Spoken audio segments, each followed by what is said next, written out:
All right. Hello, everyone. Good afternoon. Welcome to today's webcast on incorporating equity into green infrastructure planning. For those of you who might not know me, my name is David Wood. I'm the Stormwater Coordinator with the Chesapeake Stormwater Network. Thanks for joining today, and we will go ahead and get started. For those of you who are either new to our webcast series or haven't attended in a while, just a couple of quick reminders to get us started. We will have two quick poll questions at the beginning, just to get a sense of our audience and see where you guys are at and where you're coming from.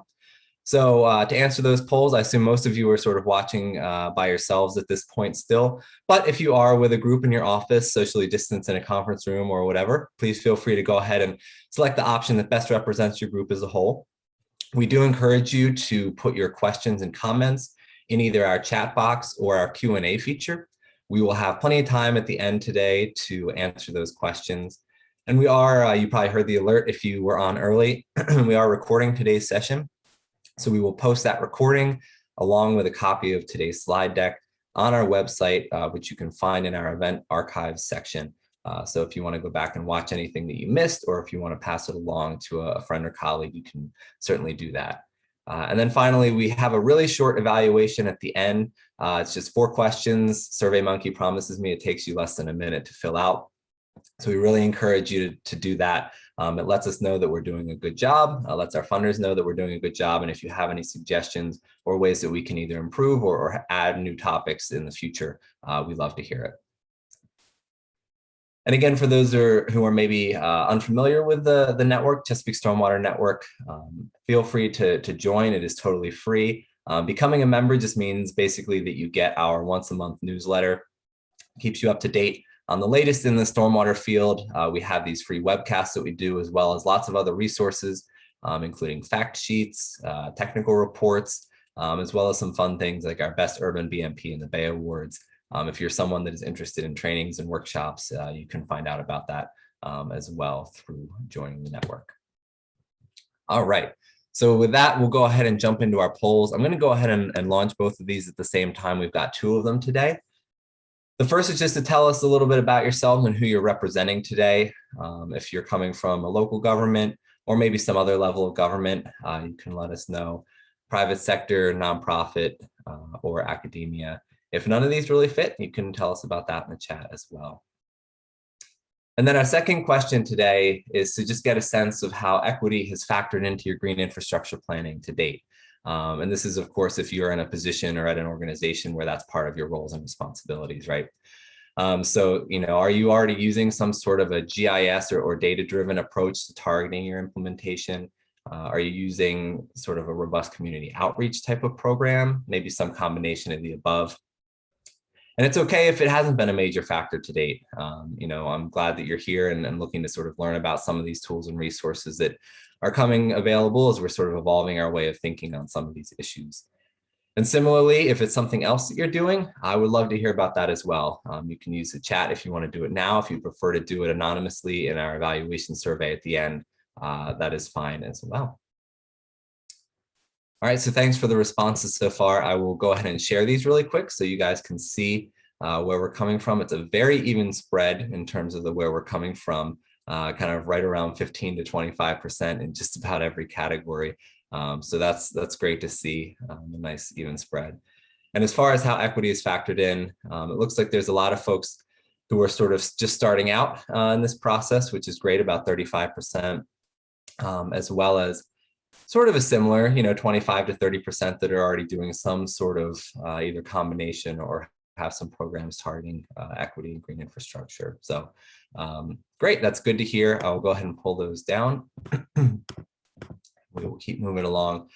Just to sort of frame the discussion today a little bit before we get started, this is some data from a survey that we did at CSN earlier this year, back in, I think it was a January, February timeframe, and we had about 75, 80 responses that came in on the survey, and it was sort of a readiness assessment and looking at equity, diversity, and inclusion efforts within sort of the stormwater sector. And where this really comes in today is about a third of the respondents really felt that, diversity, equity, and inclusion practices are currently part of the prioritization of restoration and flood control efforts in their localities. And similarly, about 36% felt that the urban watershed plans that we're developing are currently reflective of the needs and priorities of the communities that they serve. So, I think that sort of points to a need to sort of continue to talk about and develop tools that can help us sort of make more representative watershed plans and making sure that this is part of our planning and prioritization process. Similarly, I think that there is a sentiment that there is a strong commitment to some of these values, but as we sort of carry it through the process, we still need a little bit of a boost as a sector, as an industry, to sort of lay out clear policies and goals and then carry them through to the implementation phase where we're actually tracking how we're making our prioritization and planning decisions in a way that is inclusive of these diversity and equity goals. So today, we're really looking at sort of a little bit of a data-based, way of looking at equity in our green infrastructure planning. So, local planners, what we've heard through the survey and through our conversations with our other network partners is that, folks are looking for ways to bring in community perspectives into their green infrastructure planning and make them more equitable.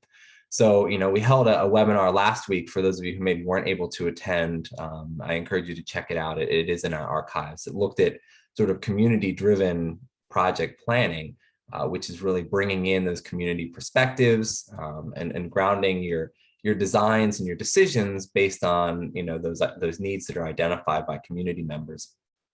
So that was really kind of about an outreach and engagement piece of the puzzle. Today we'll probably talk about that a little bit, but we're also looking at sort of how our social and environmental data layers can sort of complement each other and help us with maybe GIS or these data-driven tools that can help us with our planning and prioritization work.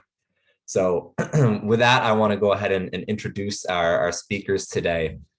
We're really excited to have both Christina and Megan here today. So Dr. Tina Rosan is an associate professor in the Geography and Urban Studies Department at Temple University. She's particularly interested in how we make cities more sustainable. Dr. Rosan is was a postdoc fellow at MIT, where she produced a co-edited book, Planning Ideas That Matter. The book is a winner of the International Planning History Society's 2014 Best Edited Book on Planning. She was also a postdoc research fellow at MIT, coordinating the MIT Portugal PhD in Sustainable Energy Systems. At Temple, Dr. Rosan's research focuses on urban sustainability. She's particularly interested in the politics of becoming a green city. She was a co-PI on an EPA STAR research grant, Performance and Effectiveness of Urban Green Infrastructure, Maximizing Benefits at the Subwatershed Scale through Measurement, Modeling, and Community-Based Implementation. So welcome.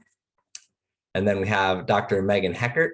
She is an associate professor in the Department of Geography and Planning at Westchester University. An urban geographer, she focuses on the use of geographic information systems and spatial analysis to explore urban social issues. She's interested in urban sustainability and neighborhood revitalization, with a particular focus on how sustainability initiatives contribute to urban revitalization efforts. In addition to her academic work, Megan has served as a U.S. Peace Corps volunteer, worked for a national environmental nonprofit helping K-12 teachers to facilitate community-based service learning projects, and has worked as a business development manager and GIS analyst for Azavea, sorry if I butchered that pronunciation, a geospatial software development company. She holds a Bachelor of Science in Aquatic Biology from Brown University and a Master's of Arts in Geography and Doctorate in Urban Studies from Temple University. So welcome to both of you. I believe, Tina, you are going to kick us off. So with that, I will stop my share and I will turn it over to you. Great. Thank you, David, for the introduction and for setting the context. Megan and I have been working on this Green Stormwater Equity Index since about 2013, when we had an EPA funded STAR grant trying to think about how Philadelphia might incorporate equity into the green infrastructure planning that they were doing. So Megan, can you go to the next slide? One thing, sorry, before I go on, I will say that one of the things that we wanted to do with this presentation is also to think about our how our thinking has evolved. And then we put the subtitle in, thinking beyond green infrastructure in a hotter, wetter, and flooded future. And part of that is making green infrastructure more relevant to the day-to-day concerns that people have. And with Hurricane Ida, there was no escaping the importance of many of these issues. It's really clear that we're not going to get out of the climate problem without a huge amount of investment, and that adaptation and mitigation are going to be our future. And green infrastructure is one piece of that puzzle. And that's what we have been thinking about is increasingly is how does this fit into the climate story, and how do we move from thinking about green infrastructure as kind of tree pits and bioswales to also about climate resilience. So, you know, I think all of us were in some ways surprised with how heavily we got hit on the East Coast. But on the other hand, we also know that last year, whole parts of Philadelphia in August of 2020 were also flooded in another hurricane. So, you know, I think every year we can expect that there's going to be flooding in parts of the city, maybe not to this degree, but we're not going to escape this. So next slide, please. This is just, you know, gives you a sense of, this is Vine Street Expressway. And on Twitter now, people are saying that, you know, do you have a paddleboard or a boat? Or Megan's neighborhood, people were going on Facebook Marketplace and asking for boats and things like that. So, but, you know, this is a major expressway through the middle of a major city in Philadelphia. It was closed. Fortunately, you know, it's been drained, and that there weren't huge kind of like casualties. And I see a chat that says, you know, I hate that stretch of highway anyway. So yes, I think one of the things that's interesting is, you know, these are highways that have a long kind of sordid history of urban renewal and kind of cutting the city in half. And there is a bit of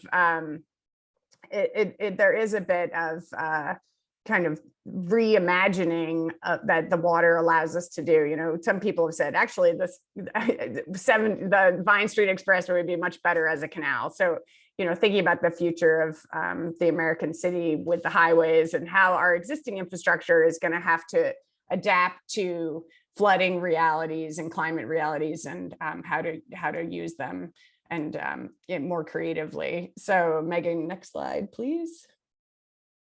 For the city of Philadelphia, where much like probably many of the places where you live, we have a combined sewage overflow system.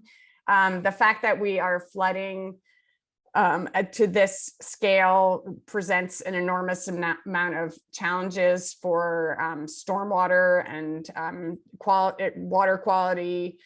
This was a snapshot I took on my phone. The city of Philadelphia has it's called CSO cast, and you can see the red is the overflowing raw sewage that is going into the rivers. And of course, Philadelphia drinks from the Schuylkill and the Delaware, fortunately a little bit higher up. These are the intakes. But one thing that, so Megan's writing, the red is currently overflowing, and the orange is, I think, what was the orange? Recently or almost overflowing, recently overflowing. Within the last 24 hours. Within the last 24 hours. So you can see just, you know, there's not a lot of places that weren't suffering from raw sewage entering into the water system. Clearly, the system is not up to the task. And that's something we've known in Philadelphia for a long time. That's one of the reasons we've had the really innovative green stormwater infrastructure program, is that we have this aging stormwater system that just really cannot deal with existing challenges or with future challenges. So green infrastructure is a way to sort of capture the rainwater and hold it, so it's not going to end up in the combined sewage over in the CSOs.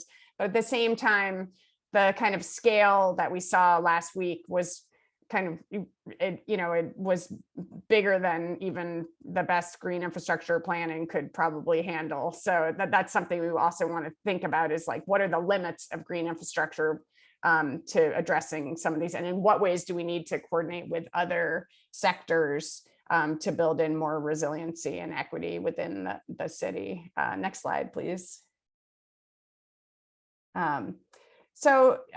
Initially, when Megan and I first started doing this research, I think Philadelphia was slightly behind on thinking about climate.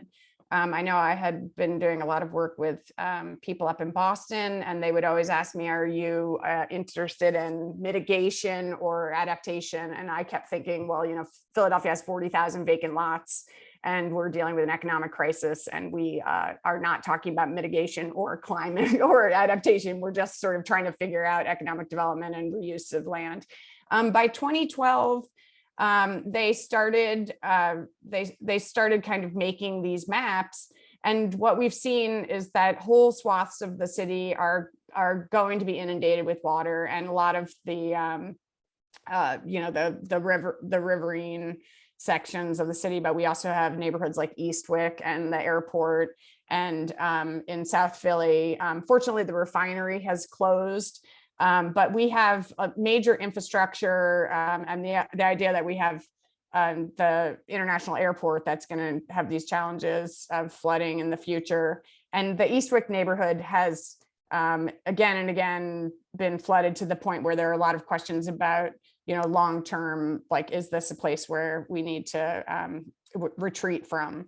But, you know, obviously it's a super complicated issue of environmental justice and addressing the fact that these are people's homes. But the point is that there is a growing awareness of kind of the climate impacts for Philadelphia, and the green stormwater infrastructure narrative and the thinking about that is starting to move into more of the kind of, how does green stormwater connect with climate resilience questions, which is, you know, probably where it really needs to be. So next slide, please.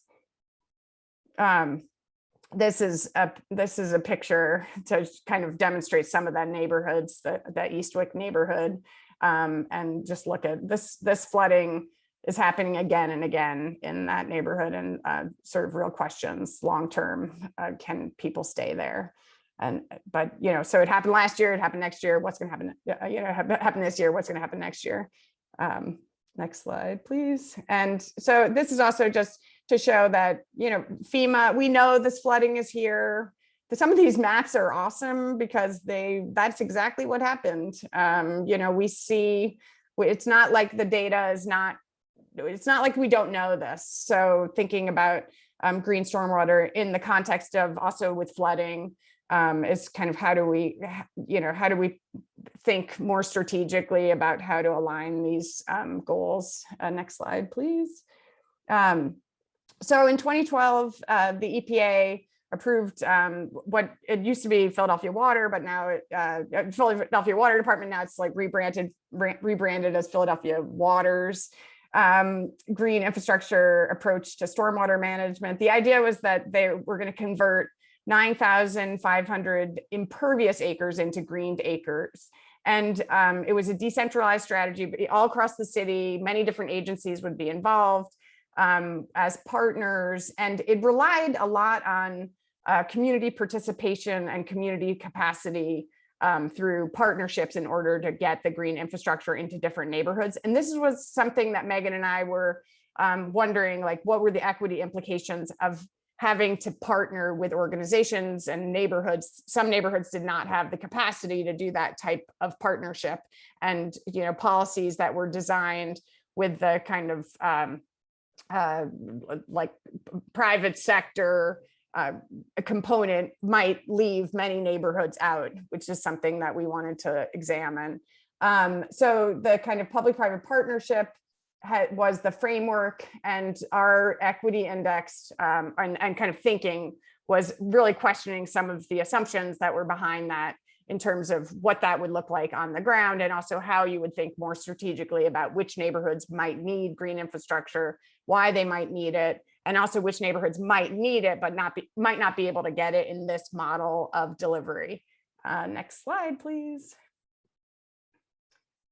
Here I wanted to show, this is actually the the picture on the right is my street in West Philadelphia. And I endured about 6 months of them pulling up all the pipes on my block and porta potty on the corner for 6 months. Well, I wasn't using it, but like, I'm just saying it was pulled up, you know, the whole street and the whole neighborhood had been pulled up. But one of the reasons I wanted to show this picture is just this sheer scale of the sort of infrastructure crisis in Philadelphia. This is what a lot of the pipes in Philadelphia look like.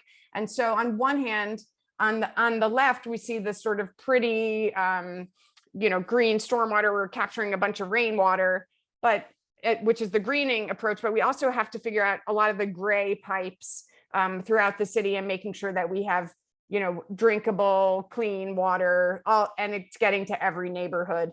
The amount of planning that goes into this and just money is enormous, just to upgrade existing infrastructure, but also to prepare for climate and to use the kind of innovative thinking that we need for green stormwater infrastructure. I see that as a challenge of sort of, but there, you do really need to kind of remember that so many of these cities are dealing with this aging infrastructure. And I definitely, I'm interested to see the way that the Biden administration is able to kind of provide new funding for these just maintenance and repairs, and also more innovative green infrastructure planning. Next slide, please. So this is the kind of long-term, Megan and I've been showing this picture for many, many years. It fully doesn't look like this. Actually, what we were joking yesterday that this is the picture kind of the reuse of the highway, but you know, now maybe we should be thinking of it as a canal. But you know, the dream of the green city is that we're going to take the asset of or you know, deficit of 40,000 vacant lots, and we're going to take every rooftop and put solar on it, and parks everywhere. And this is kind of how they sold green infrastructure in the city of Philadelphia, and it's always a very appealing. It's always a very appealing vision. Of course, it is the downtown area, so the sort of, even the visioning about it didn't really deal with equity of different neighborhood typologies, which is something that Megan and I wanted to talk about. But you know, keeping that in mind, that this is like where we're trying to go. Next slide, please. So the question that Megan and I initially started with was, given that the Philadelphia Water Department, now Philadelphia Water, was spending a lot of money, and they're planning to install green infrastructure across the city and incentivize this installation, often with this public-private partnership, you know, how could it be done in an equitable fashion that realizes the benefits of green stormwater infrastructure, but doesn't exacerbate inequalities? And the goal that we had been thinking about is like, maybe green infrastructure, all the research had shown that it could actually do all these excellent things for communities. It could help provide parks. It could help tree cover. So like, how do we make sure that equity gets centered in the conversation about who gets green stormwater infrastructure in which neighborhood across the city? And particularly in a city where that, you know, the kind of ruling governance structure has not been reflective of neighborhood needs. Our question was, how do we kind of make sure that those neighborhood needs get into the infrastructure and planning conversation? So next slide, please. And here we want to remind people, these are also just, you know, if I don't know if people are watching the news, but Philadelphia is just in a lot of ways, you know, we talk about gentrification and like it's doing well on a lot of factors, but it's also struggling with basic services, you know, like the trash during COVID was not picked up.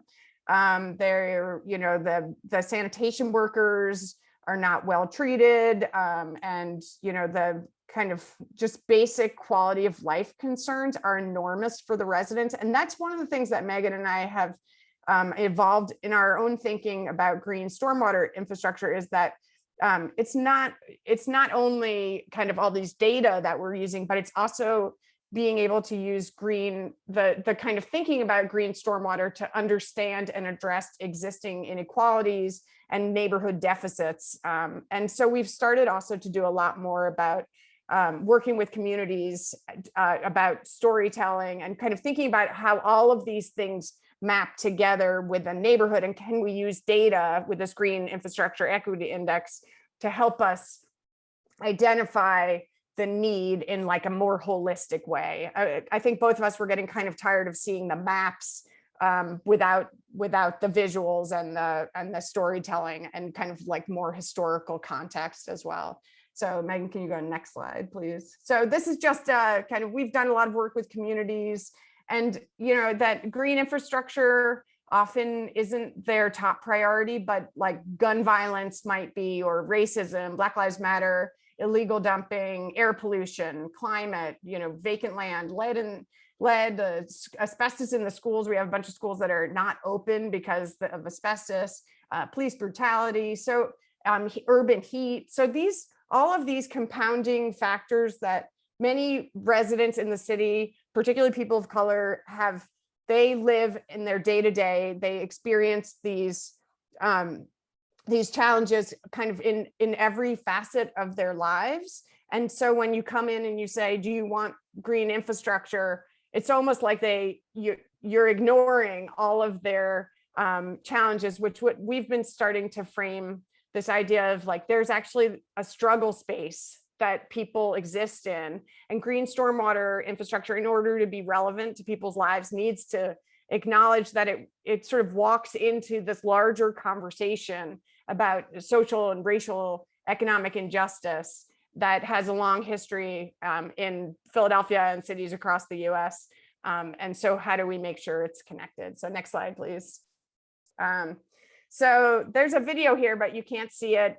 We're arguing that too many communities exist in the struggle space, and the video is actually a video that was done by one of my students working with communities on illegal dumping. I don't know how much people know about illegal dumping in Philadelphia, but we have 40,000 vacant lots, and many of them, you know, in particularly in African-American communities, have like construction workers will come and dump construction waste there, or you'll find old mattresses. And many of the communities that we've been working with in North Philly are just struggling to get the city to actually take care of these basic amenities and to feel that they're recognized in the struggle space. So next slide, please. Oh, there it is. There's my picture. Okay, so here's where we've moved on our thinking. So, you know, we have green infrastructure. It's an awesome tool. We have a bunch of research shows that it's doing all this great stuff. We have also starting to see some research that green infrastructure might be providing some of these benefits that such as green gentrification that are actually challenging, that actually make it harder to get to equity. So we are arguing that this is the question that we need to think about, is how do we ensure that planning for climate is breaking Philadelphia's cycle of racial injustice and offers hope for a just and climate ready future? I know it's an enormous question. Obviously, we're not going to solve this right now in one framework, but one thing that we've been thinking about with this green stormwater infrastructure equity index is that it's very flexible and it can evolve as our thinking about green infrastructure moves from being about rainwater capture to thinking more about equity, racial justice, and also thinking more about the climate impacts coming down the pipeline. Next slide. So this is one of the things that is really also kind of growing in our understanding of kind of the challenges hitting Philadelphia, is that we see that the urban heat island impacts are disproportionately impacting neighborhoods that were previously redlined, neighborhoods that are often African-American. These are neighborhoods that lack tree cover, and so green infrastructure can actually be used as a positive investment to be able to address the urban heat islands impacts. But in terms of thinking about like heat vulnerability, that's another layer that we think needs to definitely be included in the thinking about green infrastructure investment. Next slide, please. So our goal is to develop, and I thought it was interesting, David said you had a meeting last time about working with community groups, and this is more of a data tool. And what we actually want to argue is that it's a data tool, and it's also a process. So this is that if you want to really address the struggle space and the challenges, building the GIS map is not something that you're going to just be doing in your office. It's something that needs to be built with communities, and there needs to be a lot of listening to the sort of intersectional challenges that different communities are undergoing now, and also with climate challenges. And there needs to be kind of creative thinking about how do we use green infrastructure and other investments for more targeted interventions. So thinking about data and process together and community engagement is really key for us. Next slide, please. So that is kind of our overarching question, and we are continuing to struggle with this, but can we actually develop a planning tool and a process that helps with green infrastructure planning and also addresses equity? And I will turn this over to Megan, who's going to show you how we've been thinking about doing that for the past few years. Okay. Yeah. So we sort of envision this, I'm calling it a 3-step process, but in some ways it's not like necessarily linear or not necessarily in this order, but there are 3 things that we think kind of really need to happen in this assessment of equity and thinking about using equity. And the first one is understanding the community's needs and their desired benefits. That it's not enough to just say, okay, everybody needs green infrastructure, that's not reasonable or realistic. And so you need, to be equitable for communities, you need to understand where they're coming from. Then you need to think about, okay, what areas actually have the most need? So thinking about how do you actually identify what those needs are, but then also where they are. And then of course, there is the sort of much more practical and pragmatic side of where can you in fact actually put green infrastructure, since it can't just literally go everywhere. And this started from the conversation was sort of broadly about this idea that green infrastructure provides co-benefits, community benefits that are more than just stormwater runoff reductions. And so thinking about, in part, could equity be one of those benefits that it provides, but also thinking about the nature of those benefits. So there's lots of different co-benefits that relate to, as I'm providing here, shading, recreation, potentially school resources, open space, counteracting broken windows, right? Making communities look more managed and taken care of, mitigating the heat island effect, reducing flooding, right? So all of these are potential benefits to surrounding communities, in addition to reusing vacant properties, although we do have to worry about the possibility in some communities of green gentrification, that this is a real phenomenon and can lead to displacement of surrounding community, of the community members, and that obviously is not an equitable outcome. So one thing to consider, though, is that as much as we can say GI provides these benefits, there are lots of different types of GI. Not every type of GI is going to provide the same benefits. And we learn more about these all the time. So if we think about even just the kinds of green infrastructure that have been put in Philadelphia so far, right? So we have complete retrofits of schoolyards with new playgrounds, as well as often rain gardens and other features. But then we also have putting pervious pavement into basketball courts or setting up urban farms, rain gardens and other interventions that are done in existing parks so that they're not actually changing the overall sort of greenness of a community. They're just changing really the sort of engineering mechanics of what's happening in existing green spaces. Again, more pervious pavement, rain gardens. So just the idea that there's this wide range. I thought this one was interesting. This really interesting space that was put onto an island. This is actually near a water department facility. This, just for context, is that same island from a different angle, but the same space last week after the flooding, right? So thinking about the idea, there's all these different kinds of green infrastructure that can be put in, and they don't all have the same benefit potentially to surrounding communities. They're not all going to be perceived the same way, so that we can't think about green infrastructure as this one kind of monolithic thing when we're considering equity. The other thing that's really important to consider is that the same green infrastructure doesn't necessarily get perceived the same way in different communities, that we really have to think about the community context and the community voice. So these are two images of a rain garden where I've been doing some work this summer looking at heat mitigation impacts of green infrastructure. And this is actually early in the summer, but you can see the rain garden has these grasses that have grown quite high. It's now actually even higher. It's about 2 feet high and very patchy. And so, and some days when we go, this whole area here is full of litter, that this is near a rec center that gets used heavily in the evenings on the weekends.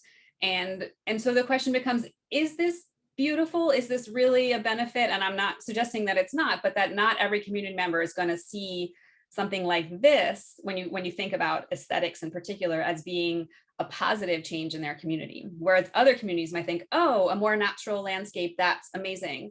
And so we really need to consider the idea again that there's not one monolithic set of benefits that green infrastructure is going to provide to communities, and that it matters what the community thinks about the green infrastructure and about having it there, not what benefits we think from the outside that it provides. So, and of course, we were starting this from the consideration that green infrastructure is requiring this very distributed approach, right? So it needs, for this to work the way that Philadelphia wants it to, the water department could put green infrastructure on every bit of public right of way that exists in the city, and they would not have enough to meet their goals. They need private property owners to install green infrastructure. And so they have to have this distributed approach where they have to consider and incentivize financially private citizens to install green infrastructure. And that's, again, going to have implications for equity, because who is it that is able to actually take them up on those offer and make changes? Renters, for example, don't, as much as they might want it, are not going to necessarily have the ability to install anything on the properties where they live. So I'm going to walk through sort of this 3-step, again, as Tina mentioned multiple times, this is how our thinking has evolved. So we first, I would say, as she said, we started thinking about this idea of equity as an outcome in green infrastructure projects in 2013 when we started our EPA grant. But 2015 is when we started actually building the first version of the index. And in this first version, we started thinking, okay, well, what does equity mean? And now this is a very recent version of what's called the Big Green Map. This is a Philadelphia water map of where green infrastructure is being put in the city. And if you look at it, it looks great. Green infrastructure is everywhere, and it covers, significant part of the city. And I think early on, and especially because their goals are so lofty, Philadelphia Water is definitely seems to be approaching this sort of equality model of equity, which says we just want it everywhere. And we wanted to question whether equality was really the right way or the most appropriate way to think about equity. So the question becomes, what would this equitable distribution look like? And wanting to think about what it means to achieve equity, and it might not mean equality, that inequity in the other amenities that already exist has to be taken into consideration. So we're going to create this equity index or a deprivation index, sort of an index to look at need, to target different types of green infrastructure for different types of neighborhoods. So again, this question is, what if equity is about need? The idea that places that have more need should get more. They shouldn't actually be distributed just directly evenly.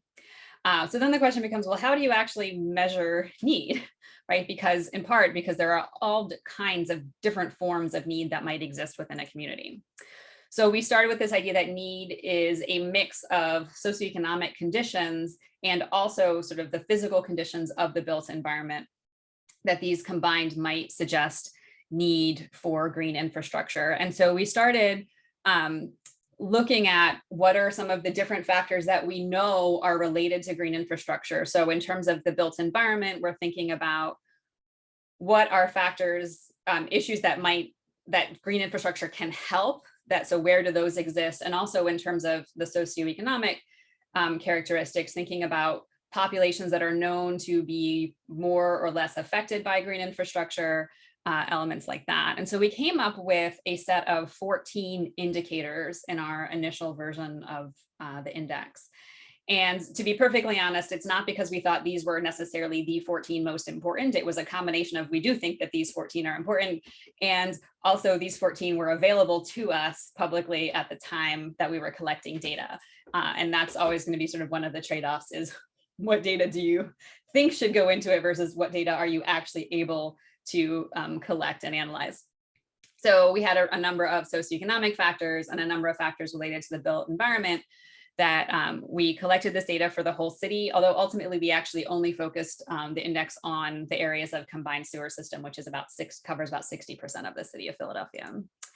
And I've condensed the second part down a lot to be a little bit less technical. So we'll just say that we mapped them. So we end up with a series of maps that look at, obviously there were 14 of them at each of the different indicators in some way.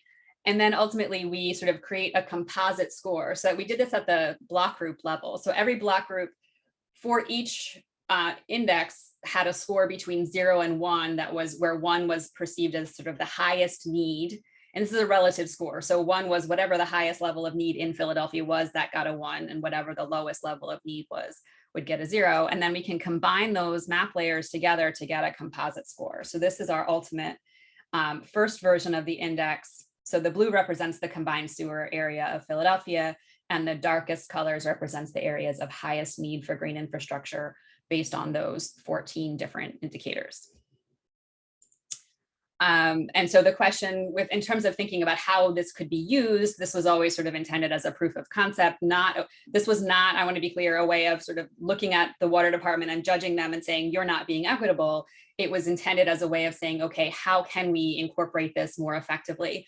So one potential use case was to look at the current sort of distribution of green infrastructure and say, are there equity voids, these areas of high need that also don't have green infrastructure? So this map, to be clear, was made in 2016 when there was a lot less green infrastructure in Philly than there is right now. So it probably is no longer 100% accurate.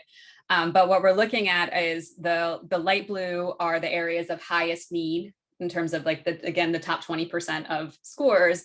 And then of all of those areas, the dark blue represent areas that at this time did not at that point have any green infrastructure in them, right? So you could think about this as a way of targeting, okay, these are the places that clearly need it because not only are they high need, they also don't have any at this point.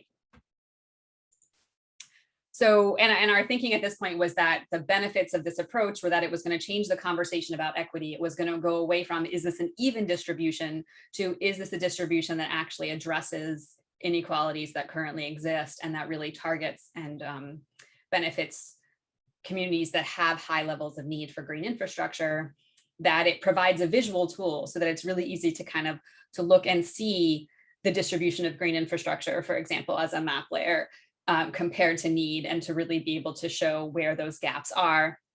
And the idea always was, even from the beginning, that it was going to be a flexible and community informed framework for weighting priorities.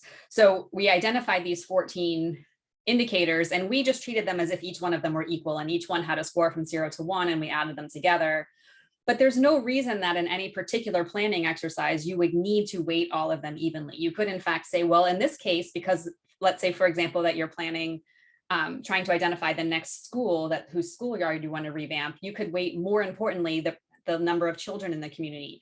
You could weight as more important the density of playgrounds that already exist. Right. And you can say, okay, in this particular planning case, we want to highlight those needs, and that would potentially sort of give you the flexibility to use this framework in lots of different scenarios.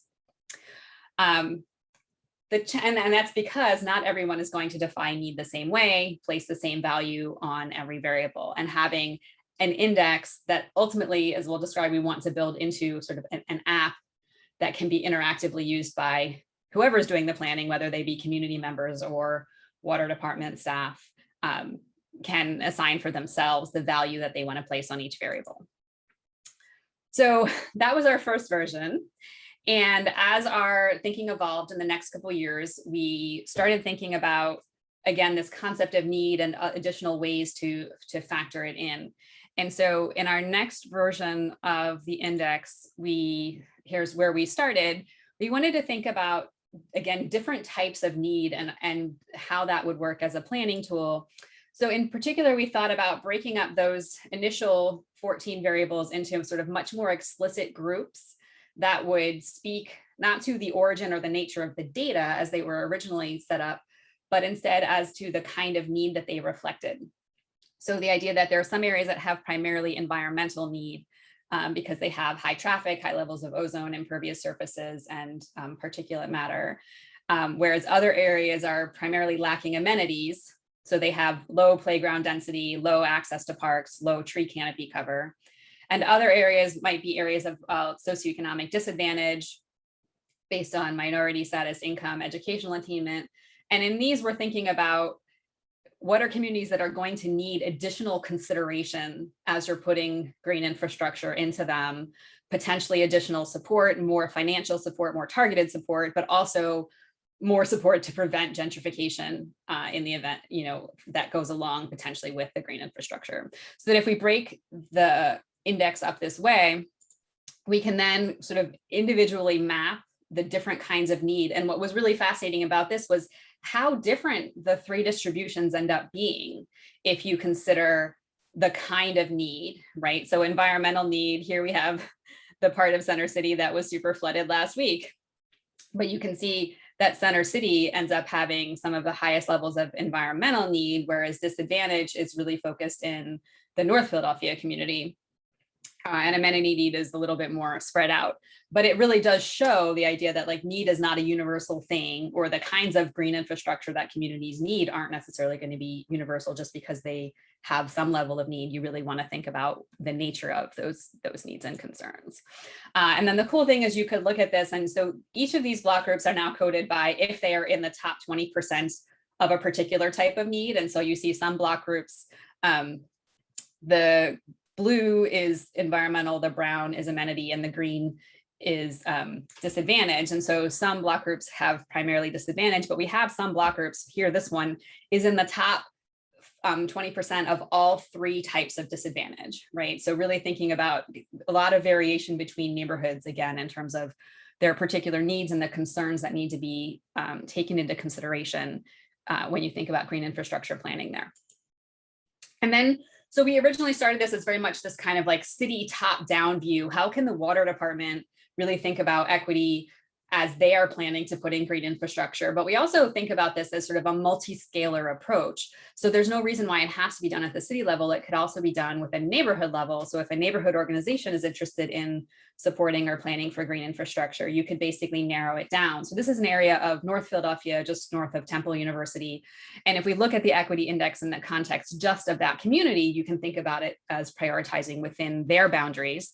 And so in this particular community, they have 7,000 or almost 8,000 parcels, 5,000 row homes, more than 2,000 vacant lots, just within this small number of square blocks. And we can think about that as sort of opportunities, but we really need to think about sort of the context, what this neighborhood looks like, and how that's going to fit into the conversation. So these are a few images just to give you a sense. So the nonprofit or the organization we were working with at the time is called the Village of Arts and Humanities. This is their sort of service area.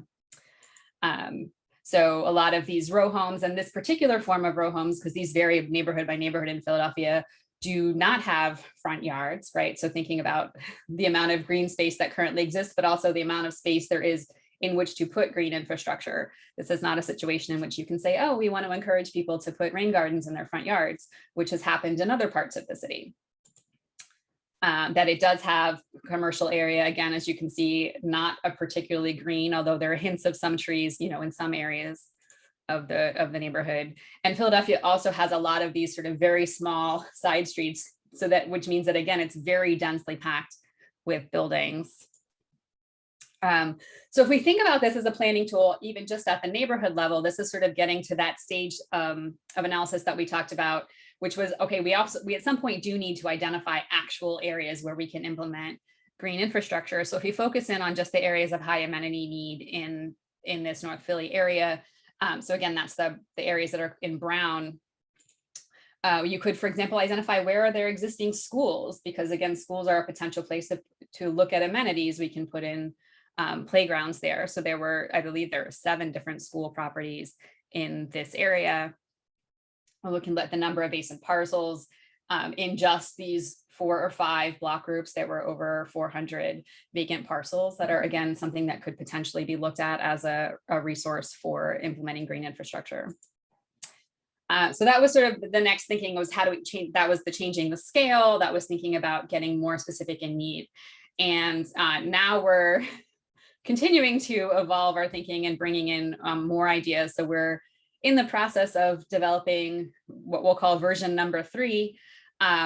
So we started thinking about this really last year, and are continuing to, are sort of actively under development, trying to have a more expansive view, incorporating more community feedback. So Tina and I are very excited. We were recently awarded an NSF Smart and Connected Communities Planning Grant to actually sort of design and start to think about piloting a planning tool that we're now calling Planning for Resilience and Equity through Accessible Community Technology.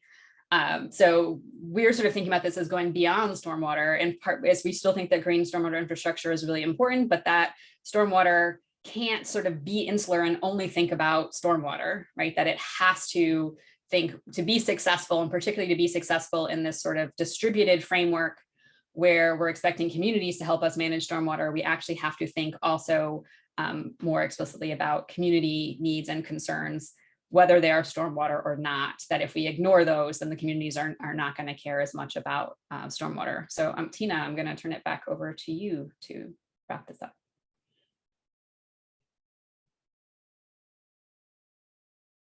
You're still on mute. Can you go to the next slide?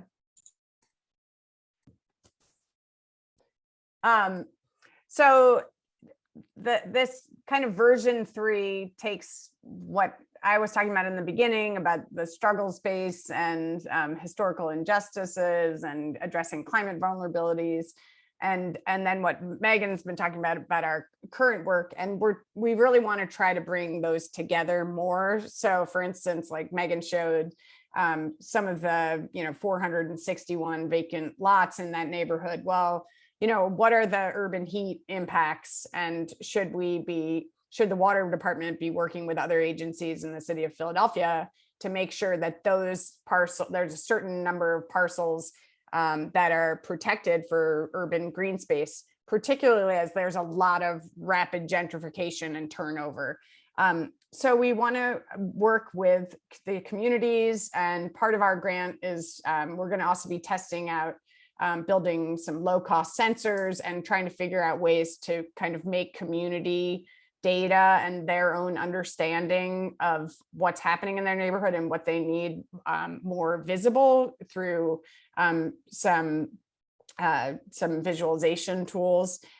We want the conversation about green infrastructure to be much more user-friendly, so it's not it's not the water department just talking about green infrastructure, but part of it is also an education tool where we want to be able to show people that these investments in green infrastructure actually have some real benefits that will actually improve their day-to-day lives, so their kids can go to the playground, it won't be as hot, their basements won't be flooding. So trying to connect these investments with real day-to-day concerns and helping design a policy framework that is flexible and allows people to be heard and to kind of see how green infrastructure is a part of a larger climate resilience tool. So our part of the work there is working very closely with Community Advisory Board, and that's probably something that needs to happen for building any of these models. There needs to be that community input. And it also needs to be bounded by what is possible. So like we need to do a feasibility analysis of where can green infrastructure actually be helpful and where can it not do the work, and we need to engage with other stakeholders and other sectors and maybe at different scales. So next slide, please. So we want to turn this back to you. We know that there are many people on this call who do this work and are interested in doing that. So we started to think about, how do you build one of these in your communities? So what are the sort of decision factors and forms of needs that you see in your community? And also what scale do you choose? And, how do we think strategically about how green infrastructure can provide these desired community benefits? So there's a conversation there about what types of green infrastructure can you actually do in your communities, and how do those kind of match with what you see as the need in your community? We also think that a lot of this work cannot just be done by the water department or in isolation. We need to build these tools across sectors. And for instance, a perfect example of that is green gentrification. There's a lot of literature that we know that the more that you improve neighborhoods, the more valuable they become, and they often lead to displacement. So how do we build green infrastructure and affordable housing or rental protections and make sure that we are not kind of continuing to just plan as though we live in a just system, but instead to kind of break down some of the silos and think in more intersectional ways about climate justice and racial and social justice. And then just really making sure that there is local engagement. And that I know is a huge challenge, and we would love to hear more about how you're doing that. So we will turn this over to you, David, and look forward to talking with you. And these are our emails if you want to reach out to us. We always love to hear what real people are doing who are dealing with all these challenges. So thank you. Great. Thanks so much, Megan and Tina. We do have plenty of time for questions if folks have them. So please go ahead and put those either in the chat or in the Q&A, and we will get to as many as we can. I'll just sort of start things off by saying, one of the reasons I was really, excited to have you guys join us and to share your presentation is really because of, sharing the process and sort of the framework for thinking about how to go about building one of these tools. So I love the way you sort of wrapped it up here, because I think depending on the community or the neighborhood that folks are going to be working in within our network, not every community will have the resources to develop a tool maybe to the scale or something like that. And so it's really kind of a way of thinking about the different factors that might, contribute and things like that.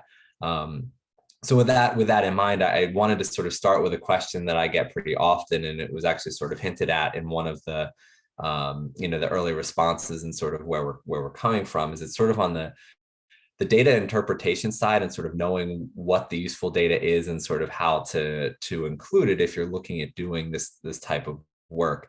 I think depending on what your background is, and some of these stormwater agencies might not have folks with as much of a a socio-political background or whatever. And so I'm curious about how you went about sort of narrowing down your different data layers that you use in the indices, and sort of for someone who is maybe starting down this path, what are some useful places where they can get some of these data, and then how do they need to think about them in their heads when they're using them for this type of an index tool?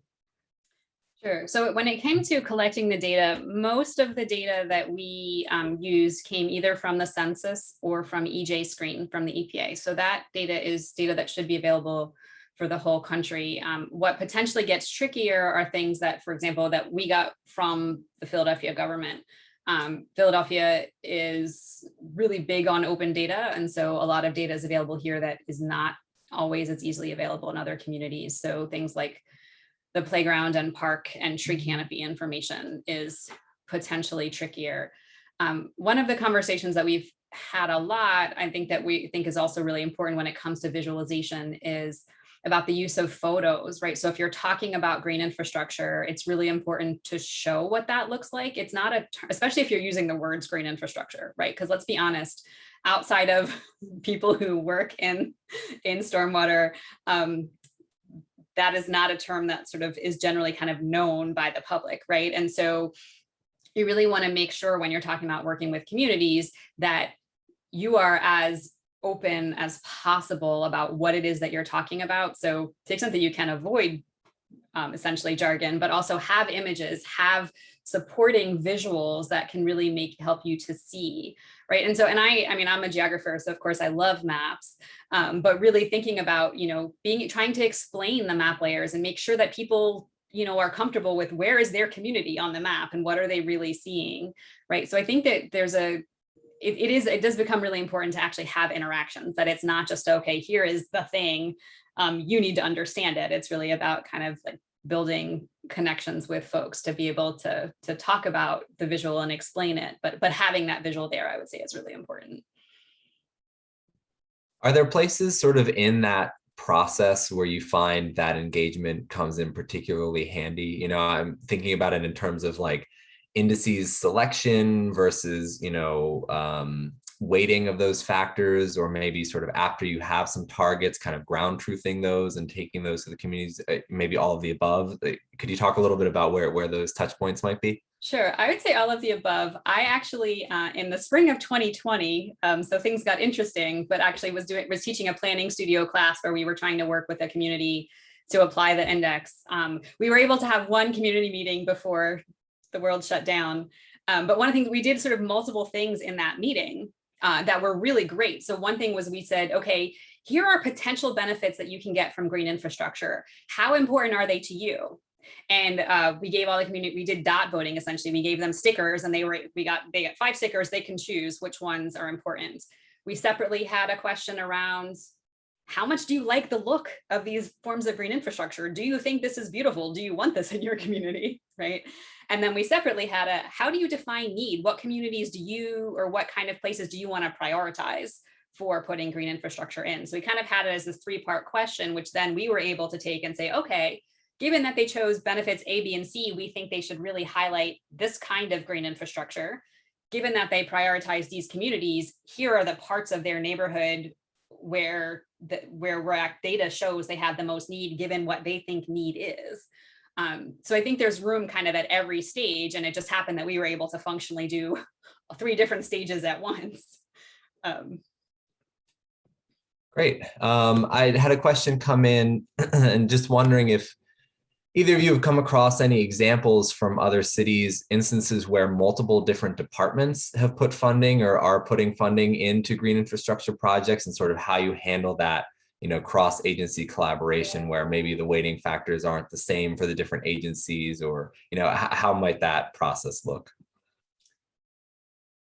So I can't speak to examples yet where it is explicitly worked, but I know that here in Philadelphia, the Office of Sustainability is working really hard to connect with different agencies and try to get them to contribute. So I'm involved in a separate project right now that I mentioned that's trying to measure the heat impacts of green stormwater infrastructure at a very sort of micro scale.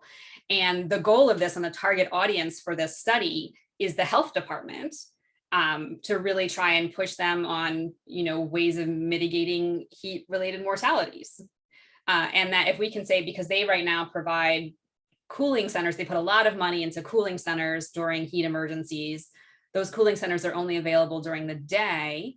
Most heat mortality actually is related to evening and nighttime temperatures. And so one goal is, if we can show the impact of green infrastructure more explicitly on the temperatures that are more related to heat-related mortality, that maybe the health department could think about reallocating some of their funds towards getting in more green infrastructure, right? So this is all theoretical at this point. It's sort of in process, but I think that's one example, certainly, of efforts with the Office of Sustainability as sort of the coordinating agency rather than the water department, really trying to target different departments in the city to figure out how to sort of sell the benefits of green infrastructure to them to get them on board. I also want to mention that, we've given this talk to the water department, and, there are a lot of very thoughtful people in the water department. And, I think they feel frustrated because a lot of the research is like that academics are producing is saying, well, it's causing green gentrification. And so like the water department's almost like being blamed for improving places.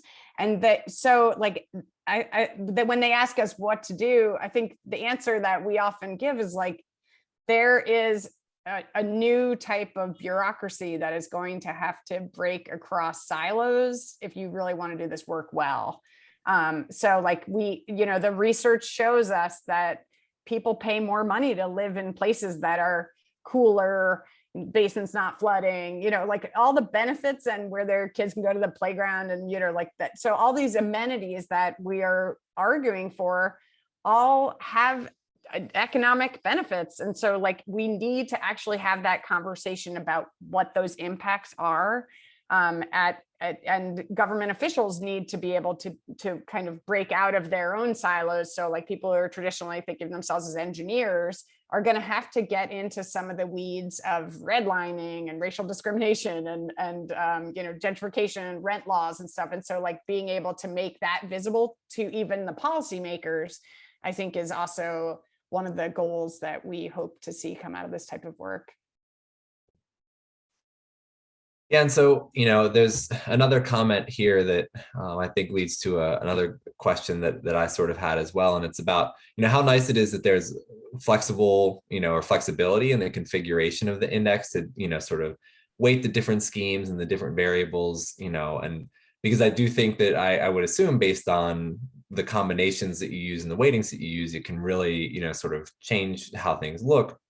So I was wondering, my sort of question about that is sort of what you found, the sensitivity almost is to some of these different indices and factors, and if there's maybe like I don't know if like a sweet spot is a right, way to frame it with the types of factors and indices that you add into this, tool before you start to accidentally obscure some things that you would be looking for, or, if it's maybe a matter of running some different scenarios to sort of see how they differ. What are your thoughts on that? Yeah, I mean, I think it is really important anytime you're kind of running it. So if you're doing weighting and not treating everything equally, is to think about, okay, what might be the impacts of these weighting, and try different weights and see what it looks like. Certainly, if you try different weights and you consistently get the same areas as being high need, then that's strong. The issue, as you said, is when you try different weights and it highlights different things. One thing that I have had to potentially come to terms with is that if we really want this to be community driven and based on what the community wants and needs, that I might not always agree with what they think defines need, right? And that's okay. So, and I mean, I think certainly as someone building the index, you have a responsibility to try to make sure that you're not explicitly building bias in. For example, if you have like 5 factors that actually all measure the same thing or all highlight only the same areas, like you have to ask yourself, are they truly something different? Or are we just finding different ways of prioritizing the same actual issue, right? That's kind of on you as you build the index, but there is some level where we have to accept that the truth, and the very messy, unfortunate truth of working with communities, is that people have different perspectives, and that doesn't make them wrong, even if we don't personally, even if we wouldn't have prioritized things the same way. Another question in the Q&A, just sort of about if you had any favorite examples of an actual sort of on the ground project that sprang from this effort, or maybe a similarly or related community engagement success. I mean, one of the things that I've found is that, and also like Megan and I are not the water department. So like so we don't, so like we can ask some of these other questions, but I know for me, like being involved in these conversations, that initially, I came into it thinking it's about green infrastructure, and suddenly I find myself like writing op-eds about like the need to pick up trash. And, so like, I think that's one of the things that I've found is that as you have these conversations that, I thought were about water, but it turns out that like I can't even get to the water piece unless I deal with other people's like fundamental struggles that they're living through. And so being able to kind of build that coalition like of people who are starting to advocate for kind of making communities more livable.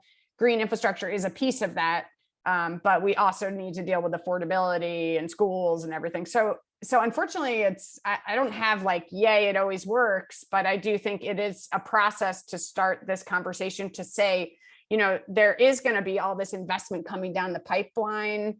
And we could, if we work with communities, we can figure out a way to make green infrastructure investment kind of meet your need So maybe your need is you really need the trash take illegal dumping addressed on that vacant property. Well, that's the first step. And then we can figure out if it's going to be a park or, but maybe we also need other tools, like we're going to need to work together to work on a community land trust, so I think like what I've seen is there's a lot more political engagement than, that like there's, and like kind of thinking about more holistically about green infrastructure as well. Yeah, that's, I think, a great segue too into sort of the one last question that I had. And it's, we've been talking a bit about how we better integrate, similarly to the framing of your presentation, sort of our resilience efforts with our equity and our sort of longer standing water quality, commitments and things like that. And one of the sort of areas that we have been looking at is just the age of our development and existing infrastructure. And you talked about that a little bit. Were you able to incorporate sort of either age of development or age of infrastructure into the indices that you used with this tool? We have not explicitly built that in. And I'll be honest, we haven't talked to the water department about some of the like actual official infrastructure data is tricky to get. Actually on the larger EPA project, we tried to get actual sort of schematics of the pipes, and that was problematic from a homeland security perspective. Right. So I mean, I think there is always this question of, well, what data can you actually get? And are there ways to come up with proxies for it, right? You could look at the average age of the buildings in an area potentially as a proxy for the age of the infrastructure. It's not going to be an exact match for sure.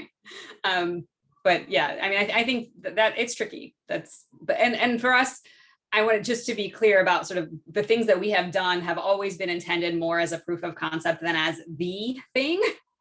So there's always been data that we either wished we had or, would have incorporated, but it became public after we originally built it, that we 100% think belongs in there. So our 14 indicators are not like our proclamation of these are the 14 indicators. It is, here are 14 indicators that you can use in this way, but you could use a number of other ones as well.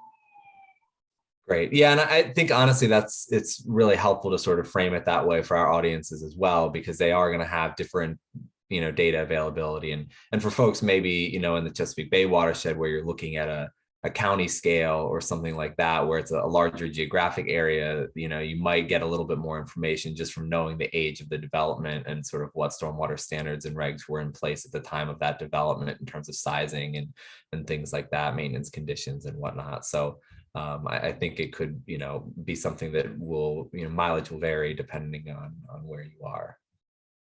The other thing that I want to say is, the initial green infrastructure equity index that we built was really built in that version 1, where what kind of wasn't dealing with the heat island and kind of like more awareness about the aging infrastructure and stuff. So I think the thing that's exciting for us moving forward is like, you can put all of that in. So I think part of the issue of the community engagement is like expanding the people who are kind of raising awareness about what is important, so that those variables can get built in. Because if you just talk to a small group of people or used to just thinking about stormwater, maybe you're going to miss other pieces. So trying to kind of think of it as a process and a tool that are building each other. And there's also a lot of learning going on. So, I imagine there'll be a version 4 and 5, and it will evolve with climate resilience. Right. And one thing that I think would be really cool is the idea of, this community input and citizen science. One of the things that we did at that community meeting was we actually had some maps drawn, of like giant maps of the community. We said, okay, draw on this the areas that you think are problematic or where you think it would be really valuable to add green infrastructure. So you could almost have, in an app, a layer on a map where people put in, these are the areas where, for example, I don't feel safe and I would feel safer if things were more taken care of or things like that. So you can also think about a much wider perspective on what data might be and what kinds of things, that you're not limited to existing government data sets either.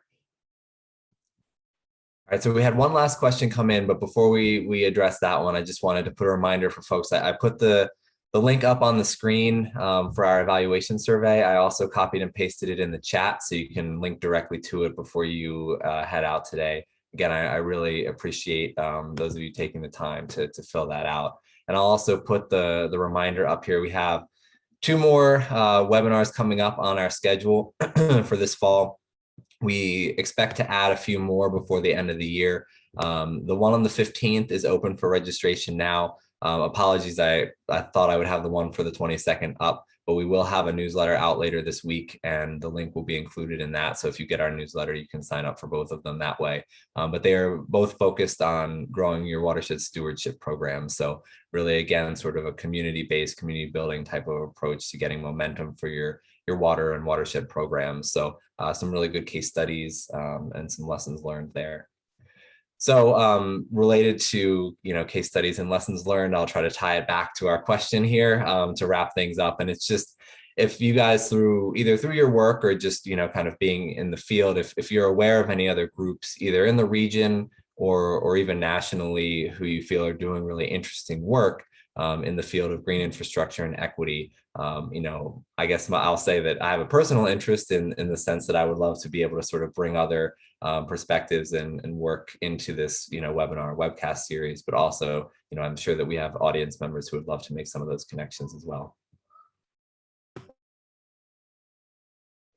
I mean, one of the things I will say is that, we are not the only people thinking about equity. There are a lot of organizations like Trust for Public Land and, Nature Conservancy. Like there are a lot of great groups that are doing this work. And I also think the federal government is like, framing kind of environmental justice and climate and infrastructure. So like there's so much more coming down the pipeline. One of the questions I have is like, how do we kind of combine efforts and, get these different, I'm not sure we need to have like a bunch of competing everything all over the place, but like maybe we could work more together. So, Megan and I are always open for emails, but, send us an email if you want to work together. But there's a lot of great work on green equity. And I think it's encouraging. Yeah, and I would add, I think one of the challenges is to think expansively, right? To not necessarily be only looking for people who do green infrastructure and equity, but just who are thinking about equity and how can those models be applied to green infrastructure. I think that's sort of been one of our biggest takeaways is that it can't actually stay only about green infrastructure if we really want to be equitable, that we can't kind of maintain a silo and say this is the only thing that we're doing. Thanks. That's great. And what I can do actually for folks who are interested is on today's webinar page, when we get it up on the archives, in addition to today's recording and the slides, I can also link to some other panels and events that we have been involved in that has some other speakers and resources that are engaged in this topic in the Chesapeake Bay watershed. We have some other great NGO partners that are thinking about this, some local governments that are starting to, make some decisions with tools like these. So we have had a couple of conversations. We're still kind of early in these discussions ourselves, but we are looking to kind of, learn from each other. And so I can try to make those connections as we go along. And so I don't know if you guys have something like this or not, but there was a question about if you have either a project website or resource hub where folks might find more information. If it's maybe just papers or something like that, I can certainly post them on our page as well, and maybe just do it that way if that's easier. Yeah, Megan and I have some articles we've written David, I'll send it to you, a link that you can share. Yeah, we need to work on a website. That'll be part of step 4. Well, great. And, your emails are in the slide deck. And so, folks, want to pull that out later and reach out. I guess they can do that. And with that, I'll just wrap it up and say thank you both for the great presentation today and for joining us. And thanks to everyone in the audience for for joining us today. Glad to be having this conversation, and I will get the recording and slides up probably by tomorrow. So just be on the lookout for that either later this evening or sometime tomorrow morning. And that'll wrap us up for today. So thanks for the great conversation as well. I really, really appreciate it. Thank you for inviting us. Thanks.